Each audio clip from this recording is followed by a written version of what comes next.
Bismillahirrahmanirrahim. Assalamualaikum warahmatullahi wabarakatuh.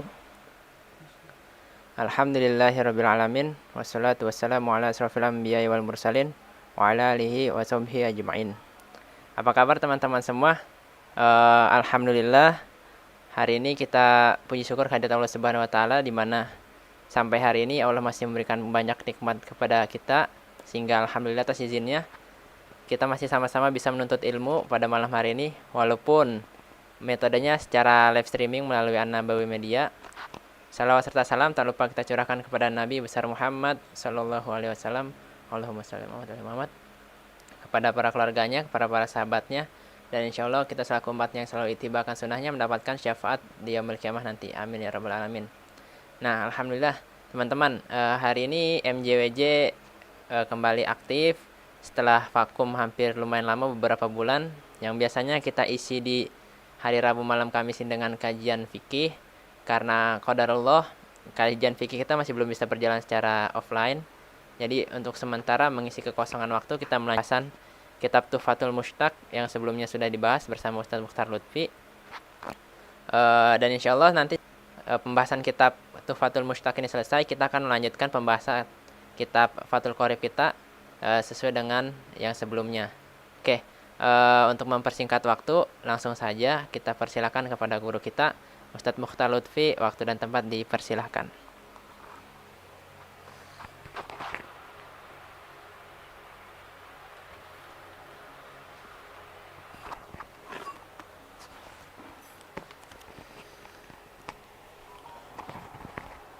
Assalamualaikum warahmatullahi wabarakatuh.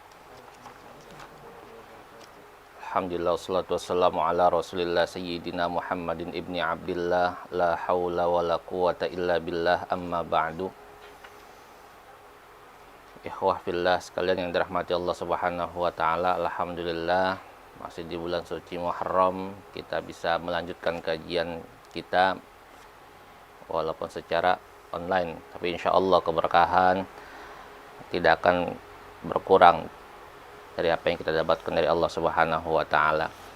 Melanjutkan pembahasan atau kajian minggu yang lalu terakhir dari kitab Tuhfatul Mushtaq, hadis yang ke-12.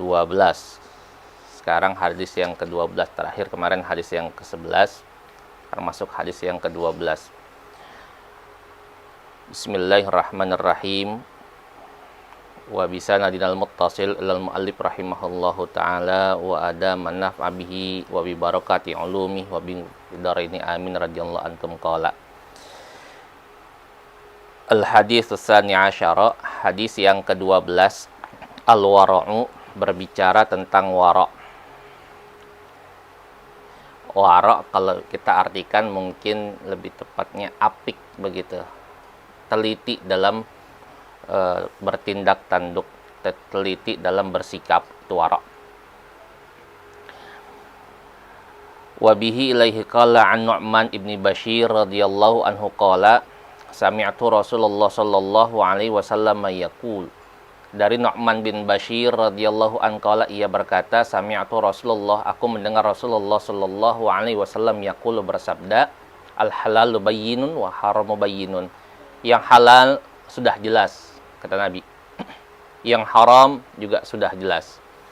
Wa bainahuma musyabbahatun, dan di antara keduanya, di antara yang halal dan yang haram ada musyabbahat, ada hal-hal yang syubhat, hal-hal yang samar. La ya'lamuha katsirum minan nasi, yang tidak diketahui oleh kebanyakan manusia.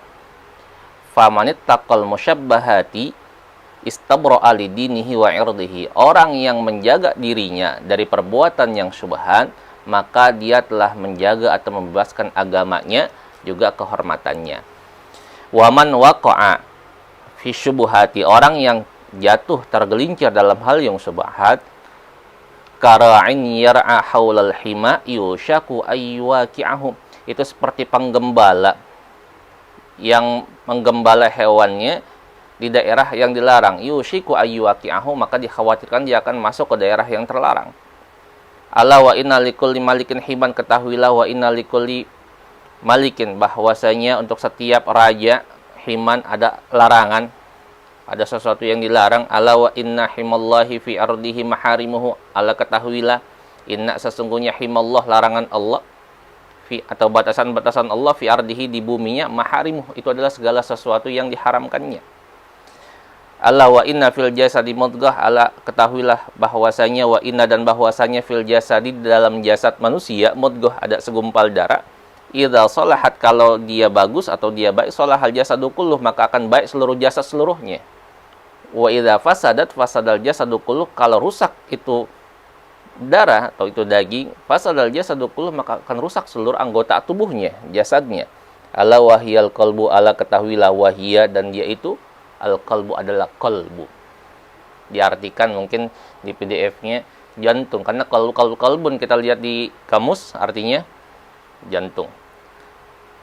Kita lebih mengartikan atau sering mengartikan dengan kalimat hati. Nanti kita bahas. Dari hadis ini kita ambil pelajaran, kata Nabi Shallallahu Alaihi Wasallam, al halal bayyin, yang halal jelas, haram jelas. Kalau ada hal yang belum jelas, nggak ketahuan ini halal apa ini haram, maka dihukumkan itu adalah sesuatu yang syubhat. La ya'lamuha katsirun minan nas. Nggak banyak orang yang tahu tentang hukum hal-hal yang syubhat. Mungkin sekelas kita orang awam yang nggak ngerti ilmu fikih, yang belum bisa berijtihad, kemampuan ilmu hadisnya belum banyak, kita belum bisa menentukan, oh ini halal, oh ini haram. Kita bingung ini hukumnya apa. Itu kita artikan syubhat. Famanit taqul musyabbahat istabra li dinihi wa irdihi, kata Nabi, kalau orang yang menjaga dirinya dari perbuatan yang syubhat, dia nggak kerjain, dia bingung ini halal apa haram, mendingan jangan. Kalau orang nggak ngerjain perbuatan yang syubhat, aman dia akan membebaskan agamanya dan kehormatannya.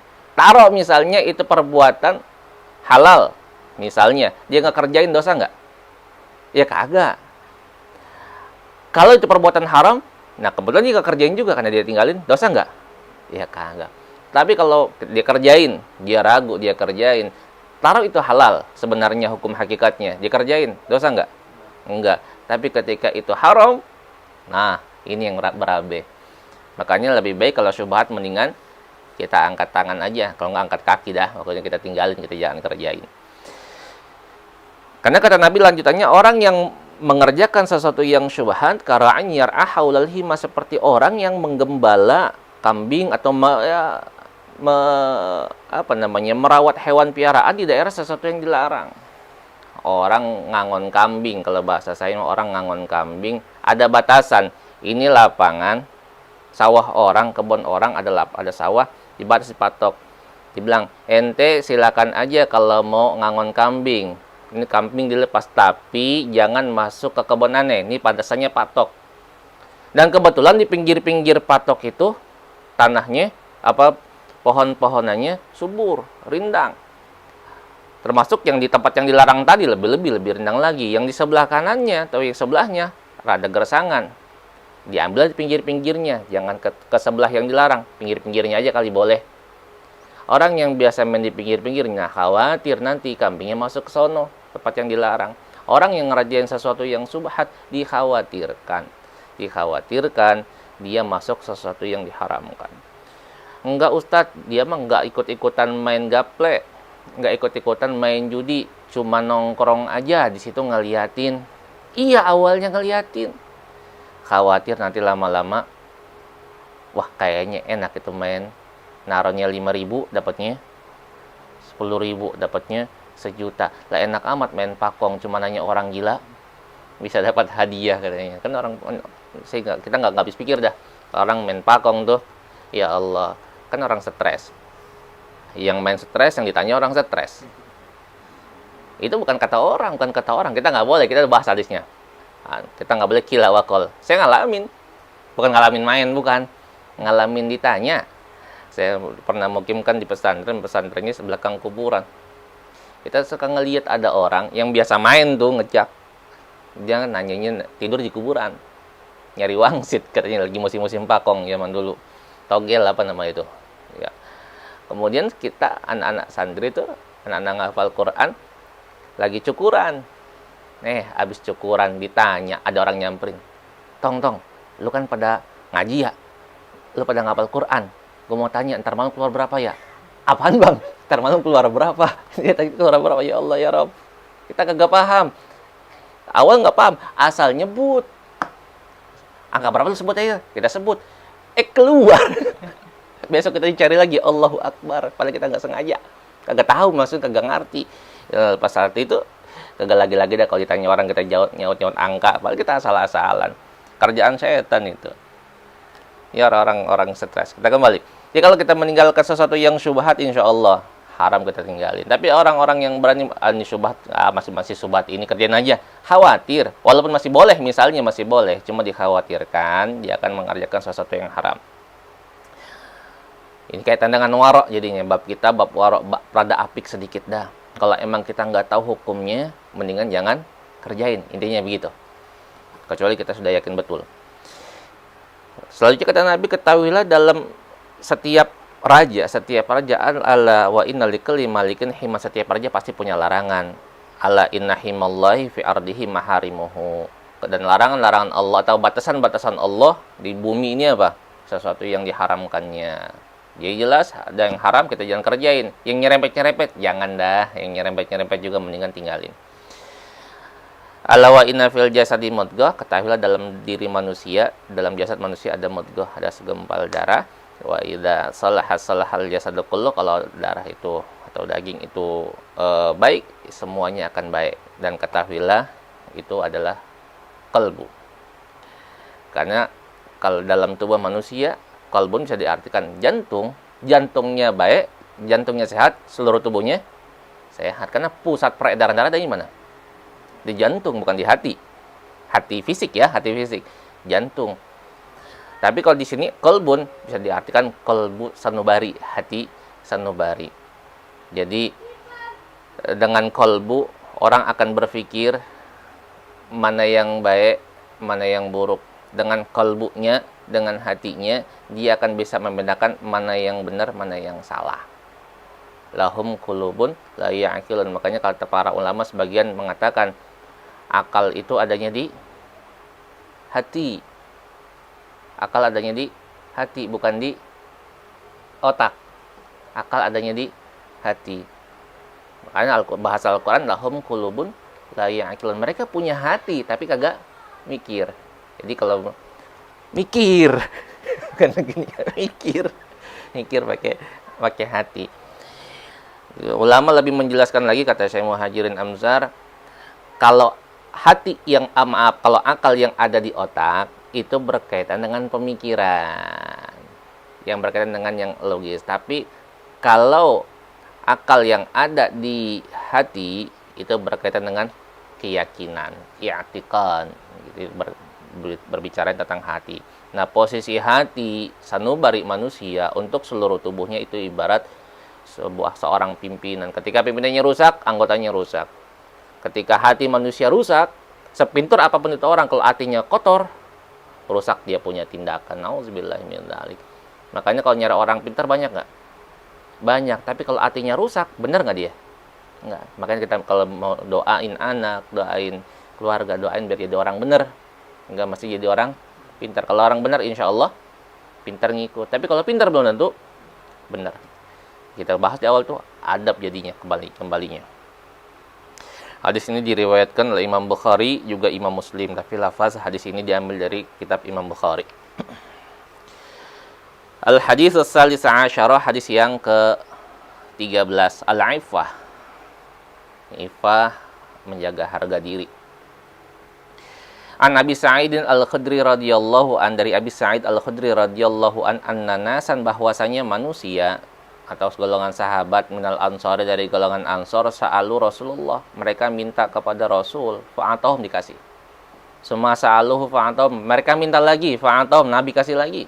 Summa sa'aluhu fa'atahum, kemudian mereka minta lagi, fa'atahum, maka Nabi kasih lagi ke mereka. Hatta nafida ma'indahu, sampai nggak ada lagi di sisi Nabi, sampai habis. Sahabat minta, Nabi kasih, minta, kasih, minta, kasih, sampai habis Nabi. Faqala, Nabi bersabda, ma yakunu 'indi min khairin falan addakhira min ankum. Ma yakunu 'indi, tidak ada lagi di sisiku min khairin, dari harta, falan addakhirahu ankum, maka saya tidak akan nyembunyiin, ngumpetin dari kalian. Waman yasta'fif yu'ifahullah. Orang yang menjaga ifahnya, menjaga dirinya dari meminta-minta, dia nggak minta-minta, yu'ifahullah, Allah akan jaga harga dirinya. Waman yastaghni yughnihillah. Orang yang merasa cukup, Allah akan cukupin. Wa may yatasabbar yasabbarullah. Orang yang membuat dirinya sabar, menjaga kesabarannya, Allah akan berikan kesabaran kepada dia. Wa ma utiya ahadun ata'an khairan wa awsa'a minas sabar. Dan tidak ada yang diberikan kepada seseorang sesuatu yang lebih baik ketimbang kesabaran. Jadi, ketimbang harta, sabar lebih utama. Ini hadis yang ditanyakan oleh Akhti Husnul, kalau tidak salah ya. Husnul nanya bagaimana tentang menahan diri dari minta-minta. Hadis yang berbicara kita jangan minta-minta sama orang. Kalau kita lihat dari hadis ini, boleh nggak minta? Boleh. Buktinya sahabat minta sama Nabi, memang dia kagak punya. Punya aja masih boleh, apalagi kagak punya. Punya masih minta, boleh. Kalau emang kagak punya, malu. Kalau kagak punya minta ya masih wajar, nggak apa-apa. Buktinya sahabat minta, Nabi kasih, sahabat minta, Nabi kasih, sahabat minta, sampai 3 kali sampai Nabi habis. Nggak punya sama sekali, sampai nggak ada yang di sisi Nabi. Nabi bilangin, kalau ente menahan diri, ente kagak minta, itu lebih bagus. Allah akan jaga ifah ente. Sampai nanti Allah akan kasih rezeki dari usaha ente sendiri. Kalau ente mencukupkan diri dengan Allah, Allah nanti akan cukupin. Ente sabar, pengen ente sabar, ente berusaha untuk sabar, Allah kasih sabar. Nah, dari sekian banyak itu, yang paling utama apa? Sabar. Karena kalau sabar, kata Allah Subhanahu wa Ta'ala, pahalanya innama yuwaffas sabiruna ajrahum bighairi hisab. Orang yang sabar pahalanya nggak ada batasannya, saking banyaknya.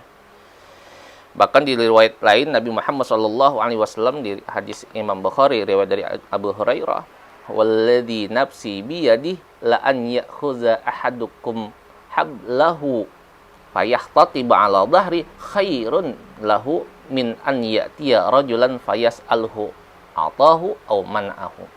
Kata Nabi, demi zat yang tangan jiwa saya di kekuasaannya, demi Allah, kata Nabi, kalaulah kalian mengikat tali, kemudian dia cari kayu bakar, diikat di punggungnya, itu lebih bagus buat kalian ketimbang datang ke orang lain minta-minta.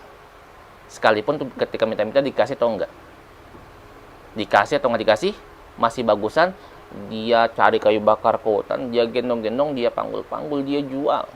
Dapat sedikit, itu masih lebih bagus ketimbang dia minta-minta. Kata orang, lu capek-capek kerja, cuma dapat segitu, kok cuma datang ke sana dong minta mah yang ono dapat sekian puluh juta.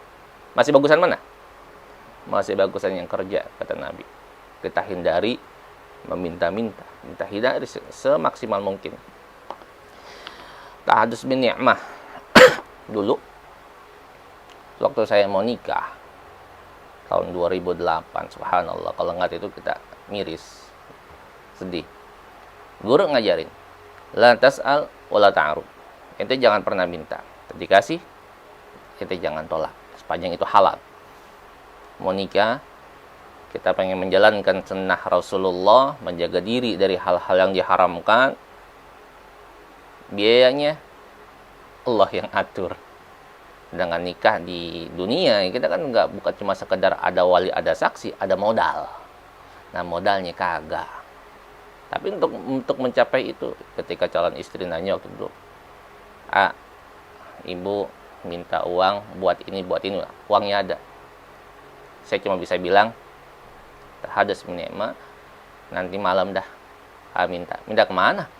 Minta ke atas langit, ke atas buat pimpinan. Waktu itu saya ngajar bukan ke atas ke kepala sekolah, kan ngadu minta sama Allah, ya Allah, kalau saya boleh minta sama manusia, saya minta manusia. Memang pada saat itu banyak yang ngomong, adalah yang ngomong, Lutfi mah enak, muridnya banyak, tinggal ngomong doang, muridnya banyak segala macam. Ilok, bahasa orang Betawi mah, masa iya kita minta? Ya Allah, kalau saya boleh minta, mah saya minta sama orang. Tapi karena kagak boleh, saya mau minta sama siapa lagi, saya minta sama Allah. Nangis kita malam-malam. Allah gerakin, ini biiznillah, the real story kalau kata orang-orang sekarang mah. Biiznillah, dengan izin Allah, qadar Allah, Tahadus bini Allah utus, Allah kirim salah seorang murid saya yang udah lama nggak pernah ketemu, tahunan.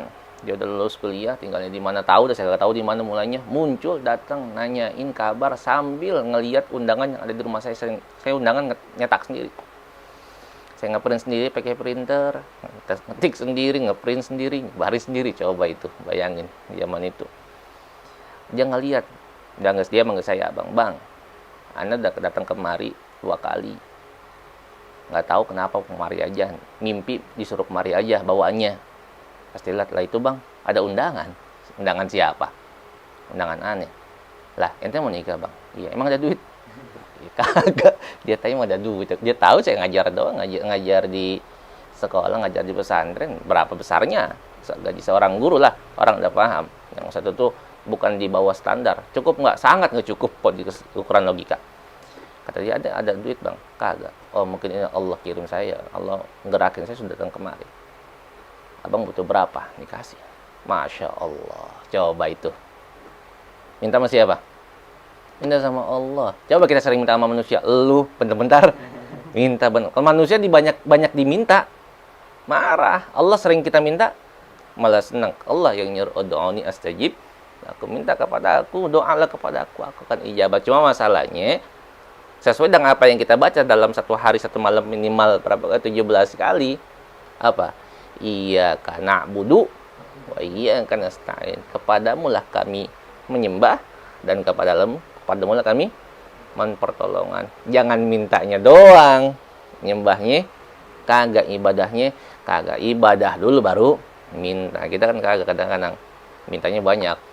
Ibadahnya kata orang lu kerja kagak minta gaji begitu ya. Tapi Allah kasih nggak? Kasih insyaallah. Apalagi masalah rezeki jangan takut. Wa ma min dabbatin fil ardi illa 'alallahi rizquha. Tidak ada binatang atau siapapun yang melata di muka bumi ini kecuali rezekinya sudah Allah tanggung. Rezeki kenyang ya, rezeki nggak lapar. Bukan kaya, bukan. Kalau kaya lain urusan. Berkaitan dengan dia nggak bakalan lapar, dia nggak mati nggak. Kalau emang belum takdirnya mah, Allah sudah jamin rezekinya. Belum nikah dia sendiri, hidup nggak? Ketika dia nikah berdua sama pasangannya, ada lagi rezekinya. Jangan takut, aduh ya Allah saya punya uang cuma segini Ustaz, saya gaji cuma sekian, tapi saya pengen banget nikah, udah nggak ketahan syahwat saya, calon saya udah ada, mertua nanyain mulu, calon mertua gimana Ustaz? Ya udah nikah. Ntar bagaimana ini anak bini orang mau dimpanin apa? Empanin batu? Ya nasi saya batu, nasi berapa mahalnya beras? Beli, kalau nggak minta sama bansos. Bantuan presiden kan banyak sekarang, ngajuin aja, mumpung lagi COVID. Allah jamin ketika sendiri ada rezekinya, berdua ada rezekinya, tenang aja, dijamin sama Allah. Apalagi ketika nikah, kata Allah apa? Iyakunu fuqara'a yughnihimullahu min fadli. Kalau kamu fakir, kamu nikah, Allah akan kayakan kamu. Mereka udah nikah? Belum? Oh, nanti nikah. Ya, kalau nikah 1, rezekinya tambah. Kalau nikah 2, tambah lagi. Ya begitu memang. Kan kita mau kata kiai begitu. Ya bener. Enggak takut. Saya pernah Allahu Akbar waktu kuliah pengen berangkat ke Ciamis. Karena orang tua teman saya meninggal. Itu mampir kalau nggak salah di terminal Kampung Rambutan. Ketemu tukang sapu. Dia cerita, dia tahu gitu, nanya-nanya ke kita, dari mana kuliah, kampusnya di mana? IAIN. Jurusan apa? Fakultas Syariah, Ahwal Syasiyah, tentang keluarga. Dia ngomong, bini saya 4. Tukang sapu bininya 4. Katanya kita mah dekan sama dosen aja. Apa rektor, bininya itu bininya. Ente ngempannya gimana, Bang? Lah, rezeki mau Allah atur. Cakep banget tuh ngomongnya. Ya saya mah tegasnya doang penghulu nikahin. Bini 1 alhamdulillah.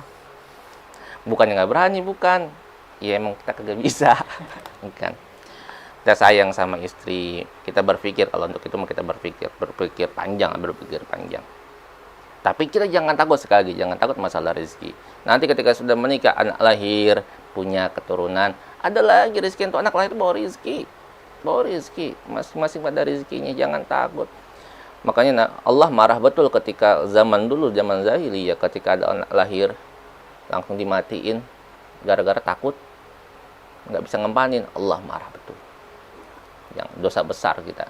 Berarti kita nggak percaya dengan janji Allah yang tadi, wa ma min dabbatin fil ardi 'alallahi rizqa. Allah yang tangguh, pusing-pusing amat kita. Masalah rizki udah dijamin sama Allah. Yang belum dijamin apa? Akhirat. Yang belum dijamin itu akhirat. Kebanyakan kita lebih fokus masalah sesuatu yang udah dijamin, giliran yang nggak dijamin, kita nggak pikirin. Coba, orang kerja serius nggak? Untuk ibadah belum tentu. Padahal ibadah lebih utama dan kita nggak tahu nanti akhirat kayak apa. Nggak ada yang jamin. Nggak ada yang jamin si A ini nanti masuk surga, si B masuk neraka, nggak ada yang jamin. Nggak ada yang jamin. Sampai Rabi'ah al-Adawiyah ketika ditawarkan untuk menikah, Rabi'ah al-Adawiyah kalau kita baca sejarahnya, seorang sufi wanita yang nggak menikah. Bukan berarti dia nggak mencintai sunnah Rasul, bukan.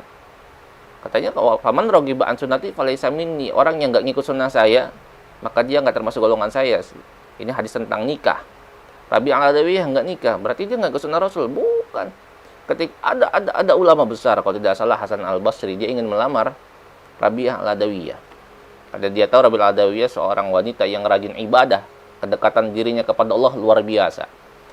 Dia pengen lamar Rabi'ah. Sama Rabi'ah bisa diterima, silakan aja. Tapi dengan syarat katanya. Yang pertama, dia bisa menjamin nanti dikubur dia bisa menjawab pertanyaan-pertanyaan malaikat. Syarat kedua, selanjutnya, dia bisa si suami yang dia akan nikah bisa nggak menjamin nanti dirinya akan masuk surga, bukan masuk neraka. Di calon suaminya, angkat tangan, nyerah. Siapa yang bisa jamin? Nggak ada yang bisa jamin. Akhirnya nggak jadi nikah. Kata Rabi'ah al-Adawiyah, bukan saya nggak cinta kepada manusia, nggak pengen nikah, bukan. Tapi tidak terselip sedikit pun di hatinya untuk cinta kepada yang lain. Dia cuma cinta sama Allah. Saking penuhnya ini hatinya dia dengan cinta pada Allah, sama yang lain nggak masuk. Saking dia takutnya sama Allah, takut sama yang lain, nggak kepikiran. Itu mah kelasnya beda dah. Jangan juga ntar, Eka, kenapa nggak nikah? Oh, saya pengen utama Rabi'ah al-Adawiyah. Jangan. Kelas kita belum nyampe. Kelas kita belum nyampe ya. Kelas kita masih belum nyampe. Ala kulli hal, kita jaga diri, kalau bisa jangan minta, jangan. Ya. Di sisi itu, di sisi posisi peminta, diajarkan sama Nabi, kalau bisa mah ente sabar, nanti Allah akan kasih. Di sisi itu ya, di sisi itu. Tapi di sisi lawannya, orang yang diminta, kudunya sebelum dia minta, kasih. Udah tahu orang tetangganya susah kelaparan, itu tetangganya tukang ngaji. Dia baca ini hadis, dia nggak mau yang namanya berpangku tangan. Al-yadul ulya khairum minal yadis sufla. Tangan di atas lebih baik daripada tangan di bawah. Dia nggak mau minta. Nggak mau minta. Karena dia baca hadis ini pula. Katanya orang yang menahan diri untuk minta-minta, Allah akan jaga harga dirinya.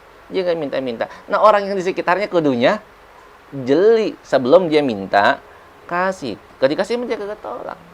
Kan ada cerita ini dari guru saya, Abu Hurairah itu seorang ahlu suffah.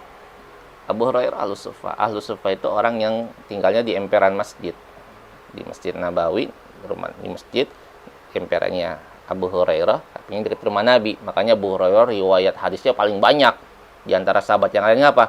Dia nggak punya kerjaan, kerjanya di emperan masjid, di mana Nabi ngajar, dia ada, makanya hadisnya banyak. Yang pada sekarang kayak jamaah tabligh dah di emper-emper gitu di masjid ngikut. Banyak dia riwayat hadisnya. Satu ketika dia udah lapar banget. Dia lapar, belum makan. Sedangkan nggak boleh minta-minta. Dia nggak minta. Dia nanya sama Abu Bakar Siddiq, wahai Abu Bakar Siddiq, wahai sahabat Nabi, tolong jelaskan ke saya tentang surah Al-Ma'un. Apa sih yang intisari dari Al-Ma'un itu? Dijelasin begini yang ara'aital ladzi yukadzibu biddin. Oh, itu tentang orang yang mendustakan agama. Iya, itu paham.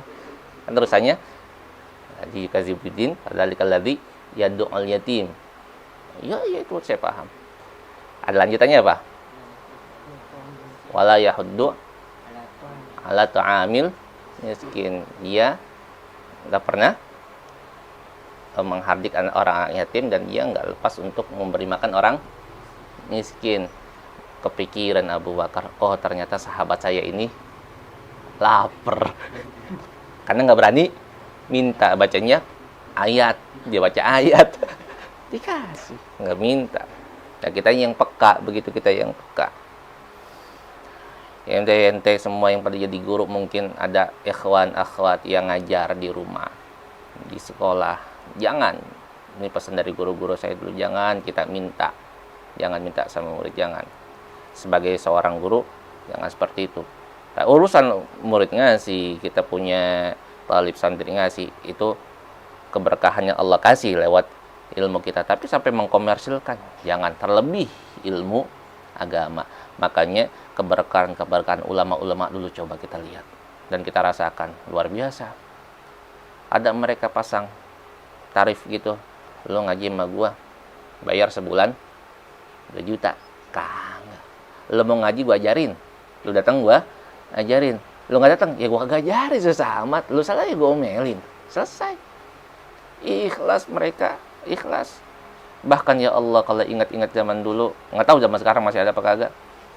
Kalau orang ngaji itu saban malam minggu jemputnya bayar duit minyak, uang minyak dulu mah. Kita ngaji malam minggu udah siap buat minyak, kasihnya cuma 1.000 seminggu, 1.000, 2.000. Pas lempangan malam minggu hujan, kagak ngaji. Itu guru udah nungguin di rumah, pengen, wah lumayan, alhamdulillah minggu ini buat beli ini, anak-anak ngaji dapat misalnya. Hujan, tulus, bayarnya lagi kapan? Malam minggu depan pun masih sama harganya 2.000 perak juga, nggak dirapel. Coba di sekolahan nombok kan, apa dirapel kan. Bahkan sekarang lebih membela, bukan ngebela sih, memprioritaskan ilmu-ilmu dunia. Bukannya salah, itu betul. Misalnya belajar bahasa Inggris, dia rela bayar mahal. Bahkan banyak sekarang di web, di iklannya di Facebook segala macam dengan biaya yang sekian. Belajar matematika, itu ilmu dunia, rela bayar mahal. Les privat bahkan bayarnya mahal, rela. Tapi giliran ngaji, coba kita lihat, ada yang begitu? Ada sih, cuma kagak banyak. Makanya keikhlasan guru-guru kita, insya Allah itu yang memberikan keberkahan dari yang kita pelajari, insya Allah. Ya, guru mah jangan sekali minta. Jadi kita sabar aja. Kalau ada masalah kita sabarkan, Allah nanti akan berikan jalan keluar. Wasta'inu billahi bis-sabri was-shalah. Minta tolong kepada Allah dengan cara sabar dan sholat. Kita sabar, kita sholat, kita minta sama Allah. Allah nanti akan kasih apa yang kita minta. Al-hadis ar-rabi' asyara, hadis yang ke-14, as-sidq. Siddiq apa artinya? Jujur. Mursalat as-siddiq gitu ya. As-siddiq artinya jujur, berkata benar, nggak bohong. An Abdullah radhiyallahu an qala Rasulullah sallallahu alaihi wasallam, dari Abdullah radhiyallahu an, Rasulullah sallallahu alaihi wasallam bersabda, di sini katanya Abdullah bin Mas'ud. Apa kata Nabi? Alaikum bisidqi, ente wajib jujur. Biasain jujur, fa inna sidqa yahdi ilal bir, karena bahwasanya jujur itu yahdi ilal birri, mengarahkan engkau kepada kebaikan. Wa innal birra yahdi ilal jannah, dan sesungguhnya kebaikan yahdi ilal jannah, mengarahkan kepada surga. Orang benar, orang jujur, pasti nanti dia jadi orang yang baik. Orang yang baik dan kebaikan itu akan mengarahkan dia kepada surga. Wa ma yazalur rajulu yasduqu, dan senantiasa seorang itu jujur, wa yataharra sidqa, dan dia menjaga kejujurannya, hatta yuktaba 'indallahi siddiqan, sehingga dia ditulis di sisi Allah sebagai siddiq. Siddiq apa? Yang banyak jujur, sangat jujur. Kalau cuma sekadar jujur, ya sesekali, tapi kalau udah siddiq, jujur banget. Kalau kata kita mah, ya jujur banget dah. Wa iyyakum wal kadhiba, dan hati-hati wal kadhiba, jangan dusta. Fa innal kadhiba, karena bahwasanya dusta, kebohongan, yahdi ilal fujur, mengarahkan kepada fujur, perbuatan buruk, kejelekan. Wa innal fujura yahdi ilan nari, dan bahwasanya kejelekan, keburukan itu yahdi ilan nar, mengarahkan atau membawa ya kepada neraka, bisa menjerumuskan ke dalam neraka. Wa ma yazalur rajulu yakdzibu, senantiasa seseorang dia berdusta, terus-terusan dia dusta, wa yataharral kadhiba, dan dia biasakan, dia jaga kedustaannya, hatta yuktaba 'indallahi kadzaban, sehingga bakalan dicatat di sisi Allah nanti sebagai kadzab. Kadzab apa? Tukang bohong. Oh, cuma sekadar bohong sekali-sekali, tapi kalau sampai tukang, Ya, sering tuh, naudzubillahi min dzalik. Makanya kalau orang bohong biasanya sekali dia bohong, dia akan tutup dengan kebohongan terus, nggak berhenti. Stop itu kebohongan. Makanya saya pernah bilang, kalau saya tahu ada orang bohong di depan kita, saya pribadi lah, ini tukang bohong nih, dia ngomong, saya stop, udah cukup lah, nggak usah ngomong. Daripada nanti dia bohongnya nambah terus, udah kita stop, udah nggak usah ngomong, gue percaya dah. Apa kalau saya bilang, lu bohong aja, gue percaya bagaimana lu bener, udah diam. Daripada banyak bohongnya. Biasakan itu kejujuran. Itu akhlak yang baik, jujur itu. Tapi jujur kita lihat, atau bohong kita juga lihat kepada kondisinya. Kalau memang di saat itu dibutuhkan bohong yang syar'i, ya masih diperkenankan. Seperti misal ada orang masuk ke rumah kita, minta tolong, dikejar-kejar sama orang tawuran. Satu dia masuk ke rumah, Pak tolong Pak, umpetin saya Pak. Kenapa dikejar-kejar sama orang tawuran Pak? Nanti kalau saya dicari, bilang aja nggak ada. Datang, Pak ada orang masuk nggak? Enggak. Boleh nggak gitu? Masih boleh nggak bohong? Untuk kondisi kayak begini masih diperbolehkan. Masih kalau gini masih diperbolehkan. Walaupun sebetulnya ada jalan helah.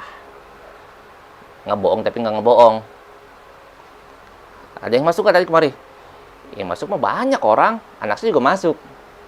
Berarti nggak ada? Ya nggak tahu. Ada yang masuk mah. Anak saya juga masuk. Kan nggak berani nanya lagi. Maksudnya kata anak kita. Padahal yang lain tadi yang dikejar-kejar. Dulu saya pernah kejadian itu. Saya pernah kejadian. Nauzubillah. Nggak mau lagi. Waktu saya masih SMA. Dari Serengseng pulang rapat OSIS di tengah jalan. Pas di mobil 85, mobil sejuta umat pada masa itu, kita pakai putih abu-abu. Masya Allah, di depan saya rombongan pada mau tawuran. Rombongan dia, hari-hari Sabtu. Itu udah siap perang.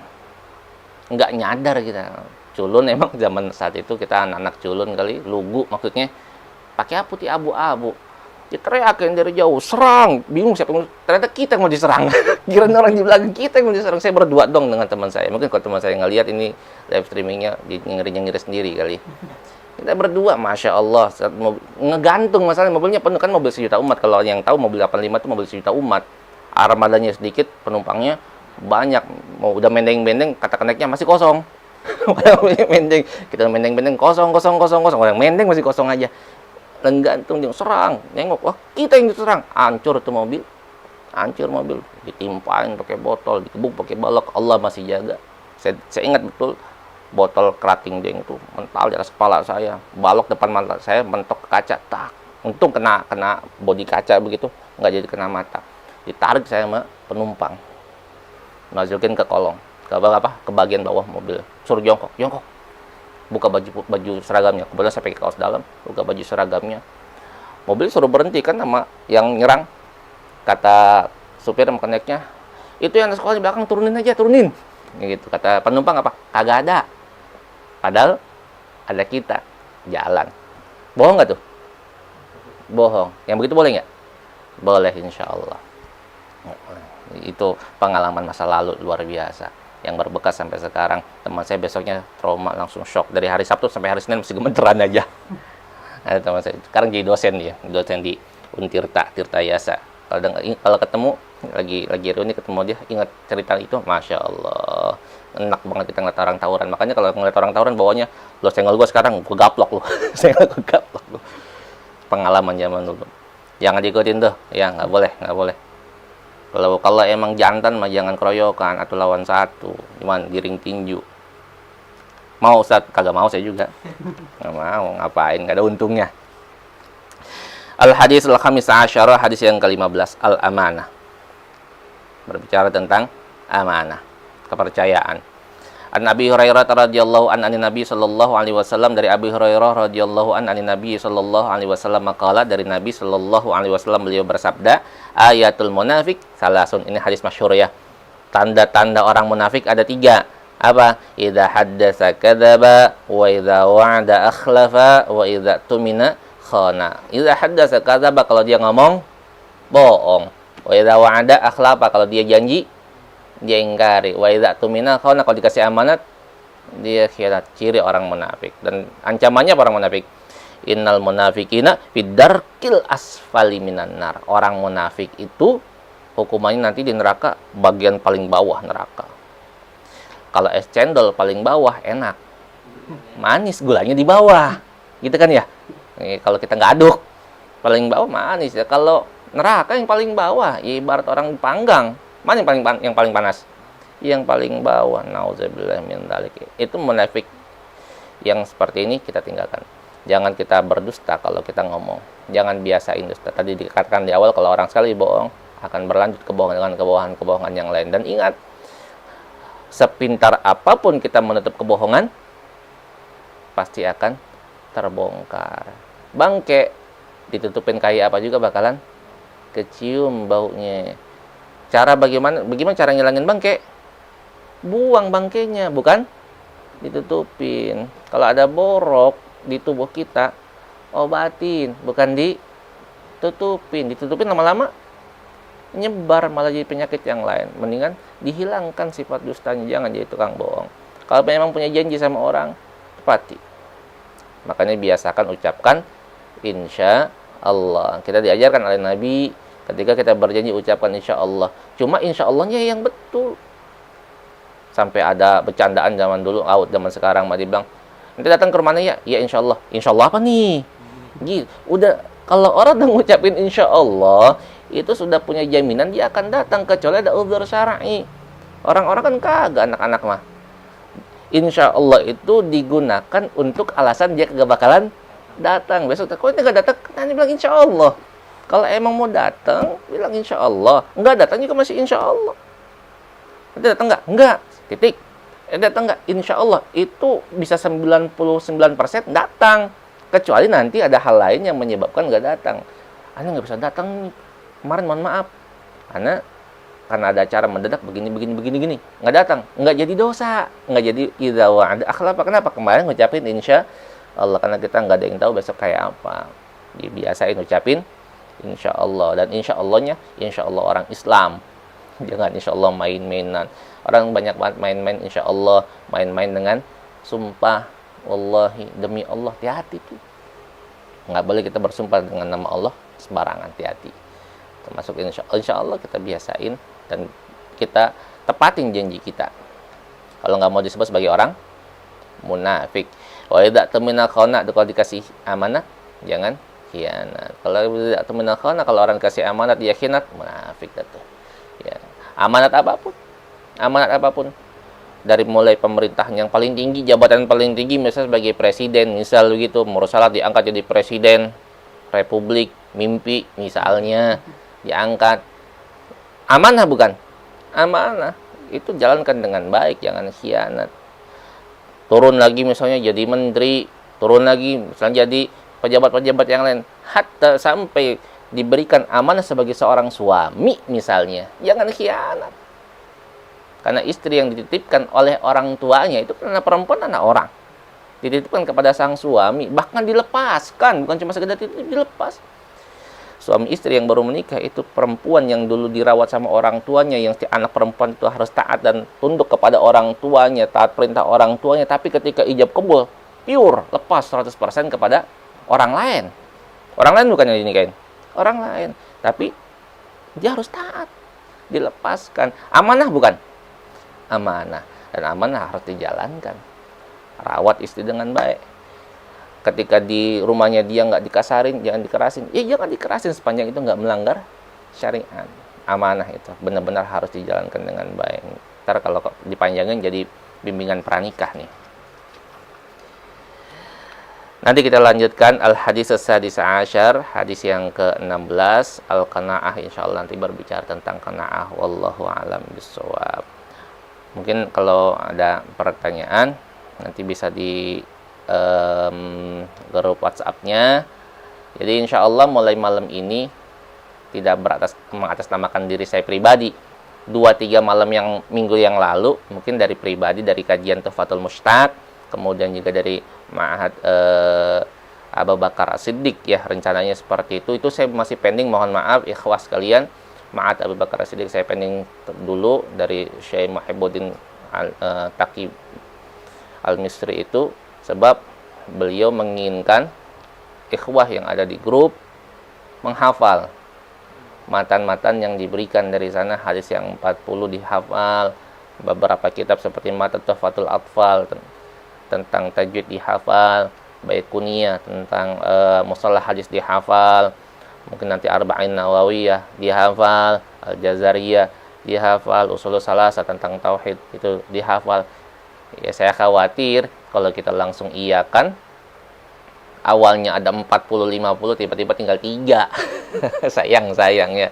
Nanti saya istikharah dulu. Itu depending. Yang kita lanjutkan tetap Tuhfatul Mushtaq, kajian 40 hadis yang berkaitan dengan akhlak dan kepribadian. Ini kita akan lanjutkan sampai akhir. Dan mulai hari ini, mulai malam ini insya Allah, ini resmi dari kajian MJWJ yang memang setiap malam Kamis kita laksanakan. Sebelum kasus pandemi COVID ini kita sudah terbiasa di Masjid An-Nabawi kerjasama dengan An-Nabawi Media. Ke depan insya Allah ini di bawah naungan komunitas MJWJ Manjadda Wajada, sesuai dengan namanya Manjadda Wajada, orang yang sungguh-sungguh, wajada maka dia akan mendapati apa yang dia cari. Sungguh-sungguh kita untuk menuntut ilmu dalam kondisi apapun, kita akan dapat itu ilmu. Allah akan berikan insya Allah keberkahannya, nggak akan kurang dimanapun kita belajar. Cukup itu saja yang dari untuk malam ini. Mohon maaf atas segala kekhilafan dan kekurangan. Wassalamualaikum warahmatullahi wabarakatuh.